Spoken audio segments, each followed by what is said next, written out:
Muy buenas tardes, mis queridos hermanos. Aquí estamos de nuevo compartiendo un mensaje de la palabra del Señor. En esta oportunidad vamos a estar estudiando un tema súper interesante y que creo que a todos nos fascina porque tiene que ver con el regreso de Cristo a la tierra.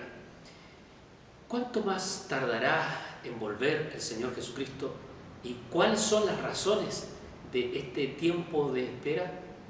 ¿Por qué parece que el Señor tarda más de lo que debiera? Vamos a estar analizando precisamente este tema en esta oportunidad y creo que para todos será sumamente interesante poder mirarlo. Leemos que la palabra del Señor nos dice en Juan el capítulo 4, versículos 25 y 26. Le dijo la mujer: sé que ha de venir el Mesías, llamado el Cristo. Cuando Él venga, nos declarará todas las cosas. Jesús le dijo: yo soy el que habla contigo. Quiero comenzar mencionando que hay un cierto paralelo entre el anunciamiento del Mesías, cuando Jesús vino por primera vez a la tierra, y la segunda venida. Y eso nos ayudará a comprender un poco el problema de por qué dice la Escritura que hay una tardanza en la venida del Señor.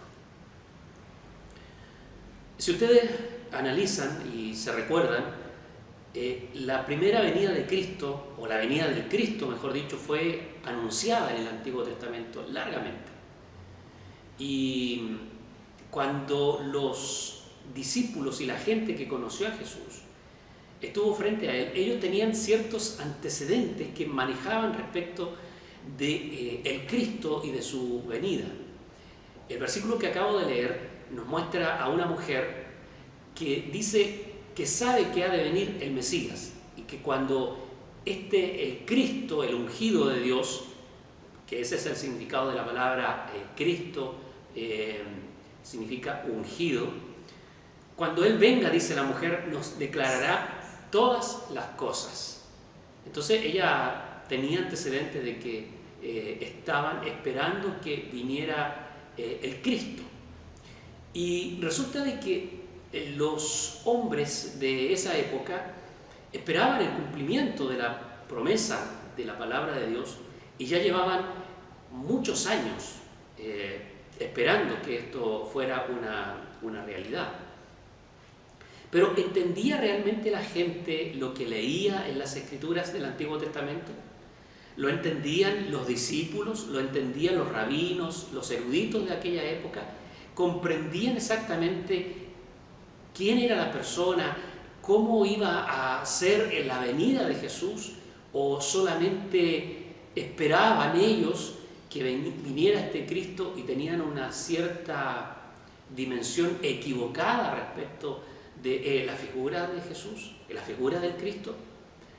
Parece que definitivamente los eruditos, los rabinos y la gente común y corriente no alcanzaba a comprender lo que significaba el Cristo y no entendían muy bien a qué se referían las Escrituras cuando decía de que debía venir este Cristo, este ungido al pueblo de Israel. Ellos esperaban más bien a un caudillo, a un líder militar, a un libertador de la nación de Israel que ocupara el trono del rey David y fuera como David o cualquiera de los otros, un rey con un gobierno totalmente distinto, diferente seguramente, pero que fuera al fin y al cabo un rey como lo fue David. Venimos a otro versículo que nos muestra que quizás ellos estaban equivocados. Juan 12:34 dice: le respondió la gente: nosotros hemos oído de la ley que el Cristo permanece para siempre. ¿Cómo pues dices tú que es necesario que el Hijo del Hombre sea levantado? ¿Quién es este Hijo del Hombre? Ahí notamos que ellos tenían un conocimiento de lo que iba a ser el Cristo que chocaba con lo que Jesús les estaba revelando en ese momento. Jesús les estaba diciendo de que era necesario que el Cristo padeciera, que el Cristo fuera levantado, que fuera muerto. Y eso les pareció a ellos bastante chocante porque no coincidía con los antecedentes que tenían respecto de quién debía ser esta persona del Cristo. Para ellos el Cristo permanecía para siempre. Después, más adelante, en Juan el capítulo 7, versículo 26, encontramos nuevos antecedentes respecto de esta misma postura. Dice allí: pues mirad, habla públicamente y no le dicen nada. ¿Habrán reconocido en verdad los gobernantes que este es el Cristo? Pero refiriéndose a Jesús, sabemos de dónde es, mas cuando venga el Cristo nadie sabrá de dónde sea. Ahí notamos nuevamente que ellos manejaban cierta información y no coincidía con lo que estaban viendo, porque ellos sabían los antecedentes de Jesús, sabían de dónde venía, quién era su madre, quién era su padre. En cierto momento ellos lo indicaron así, sabían que venía de Nazaret, sabían que era Galileo y todo aquello. Pero aquí están diciendo de que cuando venga el Cristo nadie sabrá de dónde sea. ¿De dónde sacaron eso? ¿Fue entendimiento de las Escrituras o fue un mito que se fue construyendo en relación a tan esperada figura como era el Cristo? Todo esto nos muestra de que en la gente había cierta confusión y no podían entender que la figura de Jesús reunía todas las cualidades y las características para que ellos pudieran reconocerle como el Cristo, el ungido de Dios. Aquí, en ese mismo versículo, están diciendo de que los gobernantes no han declarado nada, no han hecho ningún tipo de oficio en donde indiquen de que Jesús está reconocido como el Cristo de Israel. Ahora, si nos preguntamos si los discípulos, Pedro, Juan, Jacobo, Andrés, en fin, todos los demás, entendían a cabalidad que Jesús era el Cristo, podríamos decir que hasta cierta medida ellos aceptaban que Jesús sí era el Cristo. Lo aceptaban porque estaban con Él y veían las maravillas que efectuaba, los milagros, las sanidades, miraban cómo hablaba, la autoridad que tenía, el poder que desarrollaba, la santidad con la que Él vivía. En fin, ellos al ver a Jesús podían decir: sí, tú eres el Cristo. Como dijo Pedro, tú eres el Cristo, el Hijo del Dios viviente.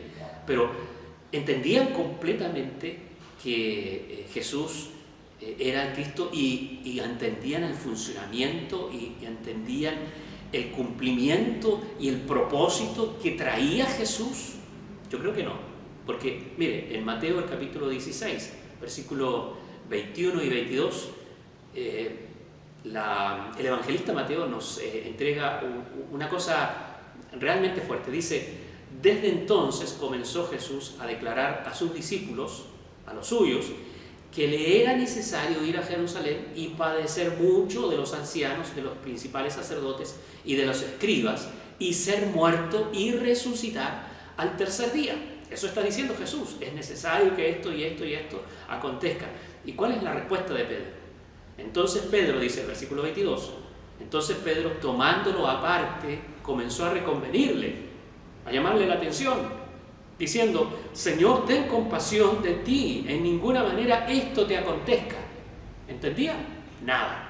No entendía nada, no estaba comprendiendo que el Cristo tenía que sufrir, que tenía que padecer, que tenía que morir y que tenía que resucitar. Y eso eran antecedentes que estaban en las Escrituras, estaban en el Antiguo Testamento.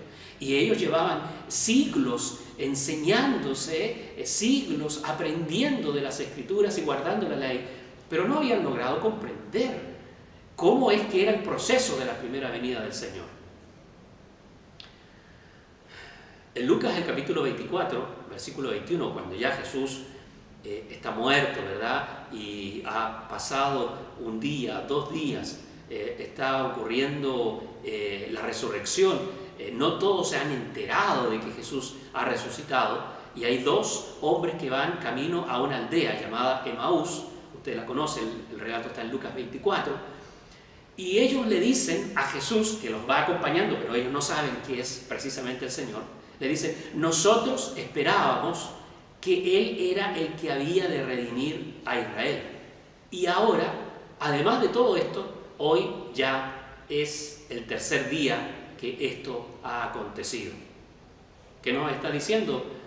que ellos tenían la esperanza de que Jesucristo iba a ser el redentor, el libertador, el caudillo que les iba a liberar del poder y de la esclavitud que estaban viviendo con el pueblo romano. Y esperaban entonces que Jesucristo se levantara con un gran ejército y expulsara a los romanos y constituyera de nuevo la nación israelita con un rey, siendo Jesús entonces ese monarca. Esperaban eso ellos. Y sin embargo Jesús fue sentenciado a muerte, lo crucificaron, lo sepultaron, y dicen ellos, ya han pasado 3 días y hemos perdido toda esperanza. Entonces eso nos demuestra de que ellos no entendían precisamente de qué se trataba la venida del Señor Jesucristo. Esta, que podríamos decir la ceguera de los hebreos, fue un hecho duramente criticado por el Señor en más de una oportunidad, y especialmente después de su resurrección. Si leemos nosotros ahí mismo en Lucas, el capítulo 24, el versículo 25 al 27, dice: entonces Él les dijo, oh insensatos y tardos de corazón para creer todo lo que los profetas han dicho. ¿No era necesario que el Cristo padeciera estas cosas y que entrara en su gloria? Y comenzando desde Moisés y siguiendo por todos los profetas, les declaraba en todas las escrituras lo que de él decían. Aquí hay 2 cosas importantes. En primer lugar, que ellos no habían comprendido, no habían entendido todo lo que significaba la venida del Cristo, que iba a padecer, que iba a sufrir, que iba a morir y que tenía que resucitar. No lo habían entendido. Y segundo, que estos antecedentes, que todos estos elementos escatológicos para ese momento, todos esos versículos y textos estaban en su Torá, estaban en su Biblia, estaban en el Antiguo Testamento. No era cuestión que Jesús inventó en ese instante en la caminata, ni eran cosas escondidas. Dice que desde Moisés, es decir, desde el Pentateuco, siguiendo por los Salmos y siguiendo por todos los profetas, les declaró en todas las escrituras lo que de él decían. Entonces, esto nos demuestra que es posible que muchas veces no entendamos lo que nos está diciendo las escrituras, o mal interpretemos lo que la palabra del Señor nos dice en cuanto a su venida. Porque ahora voy a hablar de la venida del Señor, no de la primera, sino de la segunda venida. Y la pregunta que ya nos comenzamos a hacer es: ¿estamos entendiendo este proceso? ¿Estamos comprendiendo lo que nos dicen las Escrituras respecto de la segunda venida del Señor? ¿Cuándo será? ¿Cómo será? ¿Qué es lo que hay que hacer? ¿Qué es lo que sucederá? Mire, la Biblia nos muestra que muchos de los profetas intentaron descifrar los misterios que había en torno a la venida del Cristo. Ellos fueron usados para profetizar respecto de la venida del Señor, y sin embargo ellos mismos no comprendían enteramente, pero nos dice la Biblia que ellos investigaban y trataban de comprender qué era lo que decía la palabra de Dios al respecto. Y es algo que es tan importante de hacer. ¿Qué es lo que la palabra del Señor nos dice? Para no llenarnos de leyendas y de mitos y de falsedades respecto de lo que la palabra del Señor dice. Voy a leer 1 de Pedro 1, 10 y 12, donde habla respecto de esta investigación de los profetas del Antiguo Testamento. Dice: incluso los profetas quisieron saber más cuando profetizaron acerca de esta salvación inmerecida que estaba preparada para ustedes. Se preguntaban a qué tiempo y en qué circunstancias se refería el Espíritu de Cristo que estaba en ellos cuando les dijo de antemano sobre los sufrimientos de Cristo y de la inmensa gloria que después vendría. Se les dijo que los mensajes que habían recibido no eran para ellos, sino para ustedes. Y ahora esta buena noticia les fue anunciada a ustedes por medio de aquellos que la predicaron con el poder del Espíritu Santo enviado del cielo. Todo es tan maravilloso que aún los ángeles observan con gran expectación cómo suceden estas cosas. Qué interesante, ¿no? Que los profetas del Antiguo Testamento entregaban la palabra de Dios y aún ellos no lograban comprenderlo todo, pero el Espíritu les señaló que no era para ese tiempo, sino que era para un tiempo más adelante, lo que tenía relación con la venida de Jesús. Yo me pregunto si hoy día estará ocurriendo lo mismo en nuestra era, si estaremos entendiendo o no lo que significa la venida de Cristo. Si pensamos que es un hecho común y corriente, si es algo más de nuestra experiencia como cristianos, o incluso si definitivamente el Señor no irá a cumplir esta su promesa. Ya sabemos que eso es imposible, que Él la va a cumplir, pero pareciera de que esto estuviera como muy, muy lejano. Y ahí entonces es donde entra una palabra que calza muy bien, y es la tardanza. La tardanza. Por eso, en este primer estudio vamos a estar analizando la realidad de la tardanza de Cristo. Y nos vamos a hacer algunas preguntas en relación a esto. La primera es si la tardanza de Cristo es algo real o es solo una perspectiva humana. ¿Es la tardanza de Cristo algo real? ¿Está sucediendo así? ¿O es solamente que nosotros la miramos como tardanza? ¿Pensamos que el Señor se está tardando? Una segunda pregunta es, ¿cómo presenta la Biblia esta tardanza? ¿Habla la Biblia de que el Señor se irá a tardar en venir? ¿O qué?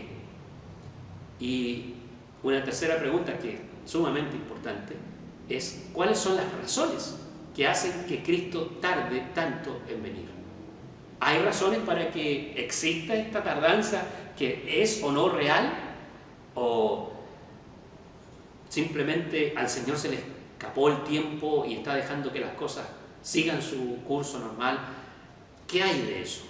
Vamos a examinar entonces en nuestro estudio esta realidad de la tardanza de Cristo.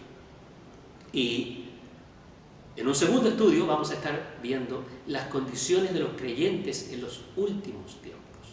Y ahí también nos vamos a hacer preguntas importantes como ¿qué va a provocar la tardanza en los creyentes? ¿Qué va a provocar esto de que Jesús dijo volveré, retornaré, regresaré, pero aún no se cumpla? ¿Qué es lo que va a producir en la iglesia? No en el mundo, sino en la iglesia. ¿Cómo presenta la Biblia a los creyentes de los últimos tiempos? Son dos preguntas súper importantes, sumamente interesantes y que estoy seguro que a usted le encantará tener una respuesta, porque está hablando, si somos la gente del último tiempo, si estamos en los postreros días, a nosotros nos interesa mucho más saber cómo serán los creyentes de este último tiempo y qué es lo que va a provocar en los creyentes del último tiempo la tardanza de Jesucristo. Muy bien, vamos a analizar entonces este estudio, pero antes tengamos un momento para reflexionar y pensar en todo esto, y a continuación seguimos con este estudio de la palabra. Estamos analizando entonces este estudio súper importante respecto del retorno de Cristo y esta supuesta tardanza. ¿Es esto algo real o es simplemente una perspectiva que nosotros hemos creado en nuestra propia mente? Hay antecedentes en las parábolas de Jesús que son bastante importantes de examinar, y vamos a mirar en el cuadro siguiente cómo allí hay varias parábolas en las que Jesús señaló un detalle que tenía que ver con una supuesta tardanza. El primer versículo es de Mateo capítulo 24, versículo 48. Ahí dice: pero si aquel siervo malo dijere en su corazón, mi Señor tarda en venir. En esta parábola Jesús está recreando a un hombre adinerado que deja a sus siervos, a sus esclavos, a cargo de todas sus posesiones, y él se marcha. Y en el transcurso del trabajo, uno de los siervos o el siervo que está a cargo tiene dos posibilidades: una de trabajar como si nada y velar para que cuando su Señor vuelva todo esté normal. Y la otra posibilidad es la de comenzar a hacer cosas que no debiera en ese instante y a pensar en su corazón que su Señor está tardando en venir. Ahí hay un primer detalle, un primer elemento que nos puede mostrar que esto de la tardanza de Jesús es algo real, es decir, en cuanto al tiempo, sí, el Señor se iba a tardar. Si leemos en Lucas el capítulo 12, versículo 38, nuevamente el Señor está hablando de una parábola relacionada también con trabajo, con siervos, con gente que tiene que producir. Y dice el Señor allí en el versículo 38, y aunque venga a la segunda vigilia y aunque venga a la tercera vigilia, si los hallare así, bienaventurados son aquellos siervos. Si uno entiende esto, se dará cuenta de que cuando habla de la segunda vigilia, se está refiriendo a uno de los 4 periodos en que estaba dividida la noche.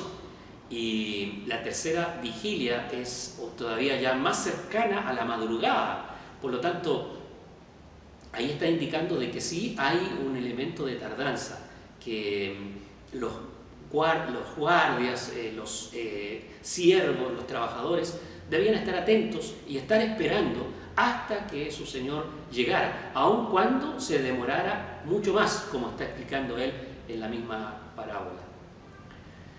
Si continuamos ahora con otro texto, con una de las parábolas quizás más conocidas por nosotros, la de Mateo 25, donde Jesús habla de las 10 muchachas o jóvenes que esperaban a un esposo. Dice el versículo 5, y tardándose el esposo cabecearon todas y se durmieron. A mí me parece que cuando Jesús incluye esto de la tardanza en la parábola, no está simplemente tratando de adornar la parábola para que coincida con lo que él quiere decir, el hecho de que las vírgenes se durmieron y que el esposo cuando llegó solamente pudo invitar a 5 de ellas, que eran las que estaban preparadas. A mí me parece de que aquí él nos está diciendo algo, y es que él va a tardar más de lo que nosotros pensamos. Y en este caso, él iba a tardar más de lo que las mujeres estaban pensando que iba a tardar este esposo en llegar. Así que también ese versículo es importante. Y más adelante en Mateo el capítulo 25, versículo 19, dice, después de mucho tiempo vino el Señor de aquellos siervos y arregló cuentas con ellos.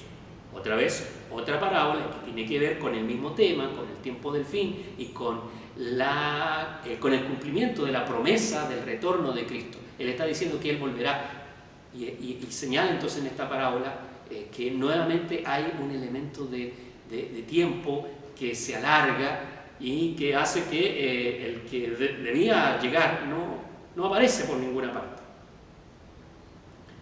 Y en Marcos 13:35, donde leemos lo siguiente, velad, pues, porque no sabéis cuándo vendrá el Señor de la casa, si al anochecer, o a la medianoche, o al canto del gallo, o a la mañana. Aquí Jesús dice de una forma bastante sutil o de una forma muy interesante cómo es que los guardas debían velar esperando que su Señor viniera, y que esto podía suceder cuando cayera el sol, o bien a la medianoche, o cuando el gallo cantara temprano, o bien en la mañana. Es decir, podía llegar en cualquiera de esos momentos. Pero nos está diciendo de que no solamente puede ser en cualquier momento. En las otras partes de la Biblia que leímos, en los versículos de Mateo y de Lucas, se nos menciona de que al parecer hay un elemento de tardanza, y ese elemento de tardanza es real. Entonces la pregunta es, ¿tarda o no tarda el Señor en venir? Y podríamos ver esto desde dos puntos de vista. Primero, es que el Señor no tarda, porque todo será a su tiempo, a un tiempo que Él ha puesto en su sabiduría y en su conocimiento y como una función netamente divina, todo a su tiempo. Hay un versículo en Hebreos, el capítulo 10, versículo 37, que señala: porque aún un poquito y el que ha de venir vendrá y no tardará. Este versículo es uno que es sacado de Habacuc, el capítulo 2, versículo 13 en el Antiguo Testamento. Allí dice: esta visión es testimonio de que hay un día y una hora señalados. Aunque parezca que demora en llegar, espéralo, porque es seguro que llegará y no tardará. ¿Está tardando? Sí está tardando, pero no es tardanza, porque todo tiene su tiempo, todo va a llegar a su hora. Dios ha puesto un tiempo para que sucedan las cosas y cada elemento de la profecía de Dios se va cumpliendo de acuerdo a lo señalado por Él. Entonces, este versículo nos está diciendo de que, en primer lugar, la promesa del retorno de Cristo es completamente segura, 100% segura. Pero también nos está diciendo de que hay que colocar este elemento de la tardanza a un lado y esperar, porque va a llegar el momento en que la promesa del Señor se va a cumplir. Sin embargo, el apóstol Pedro es quien nos entrega quizás una respuesta más cercana a lo humano, al propósito y a la razón fundamental de por qué esto que nosotros llamamos tardanza en el corazón de Dios se llama paciencia. Ya mirábamos recién de que Hebreos y Habacuc nos decía que todo tiene su tiempo, que todo tiene un reloj que Dios está llevando a cabo de una manera que Él puso. Pero Pedro nos dice que la razón de esta supuesta tardanza tiene que ver con nosotros, con los seres humanos. Dice allí en 2 de Pedro 3, 8 y 9: no ignoren esto, amados hermanos, para el Señor un día es como 1000 años y 1000 años son como un día. No es que el Señor se tarde en cumplir con lo que prometió como piensa la gente. Lo que pasa es que Dios es paciente porque no quiere que nadie sea destruido, sino que todos cambien su vida y dejen de pecar. Es decir, la razón de esta supuesta tardanza en los ojos de Dios es paciencia por nosotros. Él nos está tardando, Él está siendo paciente con millones de personas que necesitan, que tienen que volver al Señor, o que mejor dicho, tienen la oportunidad de hacerlo. Por lo tanto, hoy, que el Señor no ha venido, es un día de paciencia de Dios. Este tiempo en que todavía el Señor no cumple su promesa, la única razón es porque hay paciencia de Dios para conmigo y también para con usted. Entonces, esto es algo tremendo, porque uno podría pensar, Jesús pudo haber retornado ya hace mucho tiempo atrás, son 2000 años que han pasado. Y uno perfectamente podría pensar, sí, el Señor se ha tardado demasiado, podría decir alguien. Pero si uno lo mira con los ojos de Dios, dice, ahí hay mucha paciencia, esperando al Señor que la gente pueda arrepentirse. Pero todo tiene su tiempo y todo va a tener su límite, y la paciencia de Dios también la tiene. Ahora, hay una clave que Cristo entregó y que a mí me parece súper interesante porque es muy decidora respecto de los tiempos. Está en Lucas el capítulo 21, versículo 24. Ahí dice: caerán los hebreos, los israelitas, los judíos, caerán a filo de espada y serán llevados cautivos a todas las naciones, y Jerusalén será pisoteada por los gentiles hasta que los tiempos de los gentiles se cumplan. Interesante, claro. Sí, porque Jesús está dándonos a conocer una serie de detalles que nosotros podemos mirar en la historia y determinar si se cumplieron o no. Claro. Dice, caerán a filo de espada y serán llevados cautivos a todas las naciones. ¿Cuándo sucedió esto? Históricamente, en el año 70 después de Cristo, Jerusalén fue sitiada por ejércitos romanos y Tito entró a la ciudad y destruyó el templo, destruyó la ciudad, derribó los muros y se cumplieron las palabras de Cristo de Mateo capítulo 24 y de Lucas el capítulo 12 cuando dice que no quedará ni una piedra sobre piedra que no sea derribada. Se cumplió aquello y también se cumplió de que mucha gente iba a morir en ese sitio y que otros iban a ser llevados cautivos a todas las naciones. Ese año, el año 70, entonces se produce una diáspora que significa que muchos judíos tuvieron que huir, escapar, salir de su tierra y estar esparcidos por las naciones. ¿Cuánto? 1, 2, 3, 100, miles de años, mucho tiempo, porque pasó el año 1000 y siguió adelante y los judíos no tenían posibilidad de retornar a su tierra. Es más, la tierra de Palestina, todo lo que hoy es actualmente el Estado de Israel, todo eso se transformó en un territorio árabe ocupado por la religión musulmana, que edificó en el mismo lugar en donde estaba el templo de Salomón, el templo de David, en donde Jesús dijo no quedará piedra sobre piedra. Allí mismo edificaron ellos una mezquita que hasta el día de hoy está en pie. Y Jerusalén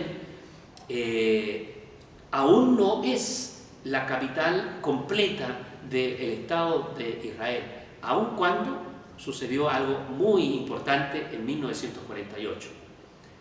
Las Naciones Unidas decretaron de que se iba a crear el Estado de Israel y que todos los judíos podían retornar y ocupar su tierra. Y desde entonces comenzó, ustedes ya ven por las noticias, una hecatombe, porque eso significó que las naciones árabes se opusieron y muchos enemigos se han levantado en estos 70 años tratando de que el Estado de Israel no se consolide y no sea lo que es.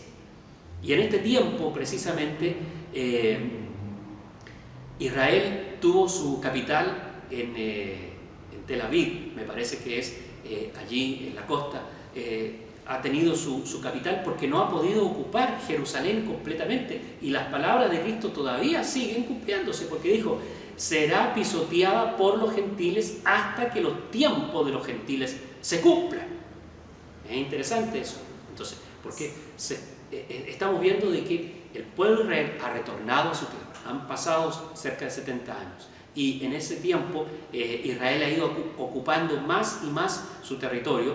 Y hace un par de años que Israel declaró, me parece que fue el año pasado, 2019, que declaró que Jerusalén era la capital histórica y la capital eterna del pueblo de Israel. ¿Cuál es la pretensión? De que Jerusalén sea el lugar de donde se dirija la nación. Pero Jerusalén hoy día está dividida, porque hay una parte que está ocupada por el pueblo hebreo, israelita, y otra parte está asignada al pueblo palestino. Entonces, todavía no se cumple enteramente esta palabra de Cristo, pero ya una gran parte ha sido cumplida. Entonces, mi interrogante es, ¿cuándo es que los tiempos de los gentiles se van a terminar? Me parece que estamos llegando hacia el final de esa era, hacia el final del tiempo de los gentiles, como lo llama la Biblia. Y después de eso tiene que surgir un nuevo tiempo. Tiene que ver entonces ahí ya con la venida de nuestro Señor. Así que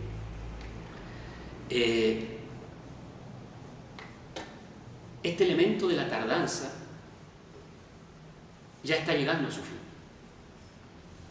Esto de que Jesús se ha tardado en volver a la tierra por 2000 años es un asunto que ya está a punto de terminar.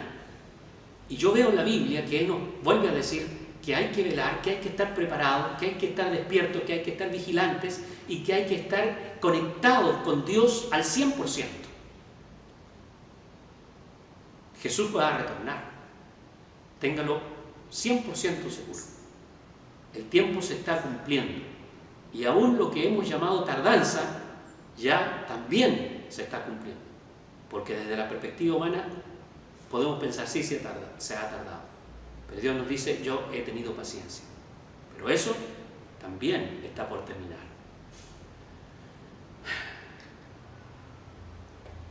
Para la próxima semana vamos a estar examinando cómo serán los creyentes de los tiempos finales.